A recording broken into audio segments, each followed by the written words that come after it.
Good morning दोस्तों, आप सभी का स्वागत है मेरे YouTube channel A R Kumar पे। तो दोस्तों, आगे बढ़ने से पहले प्लीज़ चैनल को लाइक करें, सब्सक्राइब करें, बेल आइकन को प्रेस करें। दोस्तों, आप सभी को पता होगा कि 3 महीना पहले मीडिया में ये न्यूज़ छा गया था, पूरे दुनिया के कोने-कोने में ये न्यूज़ छा गया था कि भारत के 8 पूर्व नेवी सैनिकों को कतर ने फांसी की सज़ा दे दिया है। तो दोस्तों, उस समय हड़कंप मच गया था। पूरी दुनिया का एक सोशल मीडिया देखो या न्यूज़पेपर देखो, एक हेडिंग चल रहा था, ब्रेकिंग न्यूज़ चल रहा था कि 8 भारतीय नेवी सैनिकों को कतर ने फांसी की सज़ा दे दिया है। लेकिन दोस्तों, जैसे ही न्यूज़ मीडिया में आया, भारत की सरकार ने और भारत की जो पॉलिटिक्स, एक तरह से जिस तरीके से हम पॉलिटिक्स बोलते हैं, यानी कि जियो पॉलिटिक्स, तो जियो पॉलिटिक्स भारत की सरकार ने किस तरीके से बना रखा है पूरे दुनिया में, आप सभी को पता है कि इस समय भारत की कूटनीति कितनी मजबूत है, जियो पॉलिटिक्स कितनी मजबूत है पूरी दुनिया में। सभी देशों के साथ बहुत ही एक स्ट्रॉन्ग रिलेशनशिप बना लिया है। और इस सभी जो इन सभी चीज़ों का जो क्रेडिट जाता है, हमारे प्रधानमंत्री मोदी जी को जाता है, क्योंकि उन्होंने सभी के साथ ऐसा मजबूत रिलेशन बनाया है कि उसी का असर है कि आज सुबह-सुबह जो 8 भारतीय जो नेवी सैनिक थे, जिनको फांसी की सज़ा मिली हुई थी, आज 8 में से 7 भारतीय सैनिक हिंदुस्तान के अंदर आ चुके हैं और एक जो रह गए हैं, वो भी 1-2 दिन के अंदर हिंदुस्तान में आ जाएँगे। यानी कि आठों सैनिकों को, भारतीय 8 पूर्व नेवी सैनिक थे, ठीक है? उनको कतर की सरकार ने रिहा कर दिया है। अब आप इससे अंदाज़ा लगा सकते हो कि भारत सरकार की डिप्लोमैट्स कितने स्ट्रॉन्ग हो चुके हैं।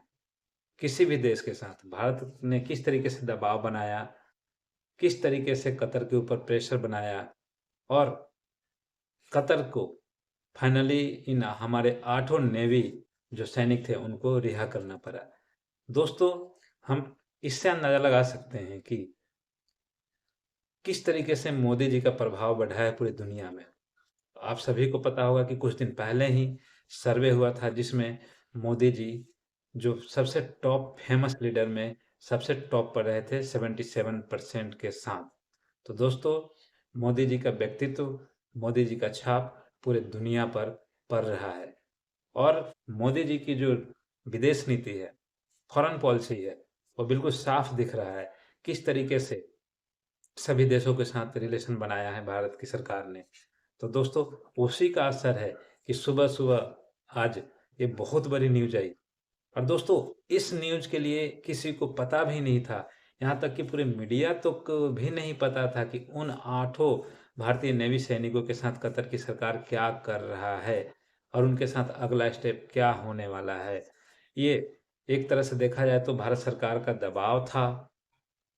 आप सभी को पता है कि कुछ दिन पहले जो कतर के जो वहाँ के जो भी अमीर हैं, वो और मोदी जी साथ मिले हुए थे और उस समय ज़रूर मोदी जी ने उस टॉपिक पे बात किया होगा कि हमारे 8 नेवी सैनिक आपके यहाँ पे कैद हैं।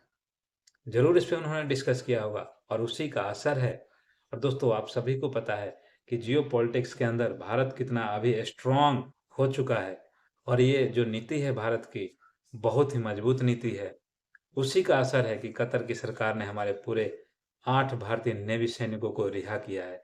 और दोस्तों, कतर को भी पता है कि हमें अपना जो इस दुनिया के अंदर एक मजबूत बनना है, स्ट्रॉन्ग बनना है, बिज़नेस करना है, तो सबसे बड़ा जो हब दिख रहा है, वो भारत ही है। तो भारत के साथ दोस्ती करना कतर के लिए भी बहुत एक तरह से देखा जाए तो उसका भी एक मजबूरी ही है, क्योंकि हर देश अभी चाहता है कि भारत से हम अच्छा रिश्ता रखें, भारत के साथ हम अच्छा ताल्लुक़ रखें, उनके साथ हम व्यापार करें, उनके साथ हम ट्रेड करें, ताकि लोगों को जो किसी भी चीज़ का जो ज़रूरत होती है, उसे आदान-प्रदान आसानी से हो सके और अपने लोगों का जीवन खुशहाल कर सकें। तो दोस्तों, भारत की एक बहुत बड़ी जीत है, कूटनीति का, विदेश नीति का, मोदी जी की एक व्यक्तित्व का और उनके फॉरेन पॉलिसी का। तो मोदी जी ने किस तरीके से अपने नीति द्वारा पूरे विदेश में एक तरह से अपने आप को रिप्रेजेंट किया है। और उस नीति में सभी मोदी जी को किस तरीके से एप्रिशिएट करते हैं और मोदी जी के प्रभाव में आकर सभी भारत के साथ बहुत ही अच्छा दोस्ती कर रहे हैं और भारत के साथ ट्रेड करने के लिए आगे आ रहे हैं। तो दोस्तों, अब आप इससे अंदाज़ा लगा सकते हैं कि कुछ ही दिनों में किस तरीके से कई देशों ने हमारे देश के अंदर, भारत के अंदर इन्वेस्ट किया है और उन लोगों को पता है कि भारत एक ऐसा हब है जहां पर हम अपना इन्वेस्टमेंट कर सकते हैं और उसका रिजल्ट भी बहुत उनको पॉजिटिव मिल रहा है। तो दोस्तों, इन सभी चीज़ों को देखकर भी कतर की सरकार ने ये कहीं न कहीं डिसीजन लिया है कि नहीं, हमें इनको छोड़ना ही पड़ेगा।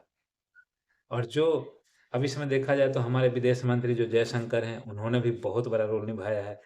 जैसे ही न्यूज़ आया, वैसे ही उन्होंने बात करना शुरू किया। हमारे एनएसए जो सिक्योरिटी काउंसिल के जो है एनएसए अजित डोभाल जी, उन्होंने इस मैटर को लेकर काफ़ी दिनों से बातचीत कर रहे थे, लेकिन ये चीज़ मीडिया में नहीं आ रही थी और इन लोगों का एक तरह से दबाव था, नीति था, प्रेशर था या डिप्लोमेट्स थे या जो भी फॉरेन पॉलिसी थे, इन सभी चीज़ों को लेकर इन लोगों ने किस तरीके से बात किया और उसी का रिजल्ट है कि आज सुबह-सुबह ये बहुत ही गुड न्यूज़ मिला हम पूरे भारतीयों के लिए, जो कि हमारे 8 पूर्व नेवी जो सैनिक थे, कतर के अंदर सज़ा हो चुकी थी और वो भी सज़ा था मौत। आप सभी को पता होगा दोस्तों कि ये जो खाड़ी देश हैं, यहाँ पर जो एक बार सज़ा होता है ना, तो लटका देते हैं, छोड़ते नहीं हैं। जब फांसी मीन्स फांसी होता है, उनको छोड़ा नहीं जाता है। लेकिन भारत ऐसा एक देश है, जिन्होंने भारत के नागरिकों को नहीं लटकाया।